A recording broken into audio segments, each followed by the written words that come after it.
Guys நாங்கள் இப்போ எங்கே போகிறோம்னா சவுக்காலிக்குள்ளே போகிறோம். இங்கே பாருங்க சவுக்காலியை எப்படி இருக்குண்டு. வாங்க உங்களுக்கு உள்ளே போய் காட்டுறோம். இதான் சவுக்காட்டு காய்ஸ். ஹலோ காய்ஸ், ரெண்டா தூரத்தை தெரியுது பாருங்கள், அதுதான் சவு கூடாரம். இப்போ பாருங்க வானத்தை பாருங்கள், இரவாக போகுது. இப்போ பாருங்கள் இவர் தான் காய்ஸ் ரீசெண்டாக செத்த நபர்.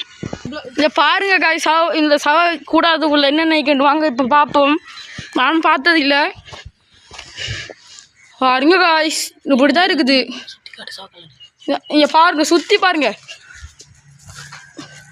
சுற்றியும் சவுக்கால். நில்லுங்க, அங்கால உங்களுக்கு போய் காட்டுறேன், ஜூம் பண்ணி காட்டுறேன். நில்லுங்க பாருங்க, ஃபுல்லாக சவுக்கால். இதே மாதிரி நாங்கள் நைட்டில் வீடியோ எடுப்போம். நீங்கள் இந்த வீடியோக்கு ஒரு லைக் போடுங்க, அப்பா பாட்டு வரும். அது நைட்டில் இந்த இடத்துல சரியா, இந்த இடத்துல உங்களுக்கு நான் செய்வேன்.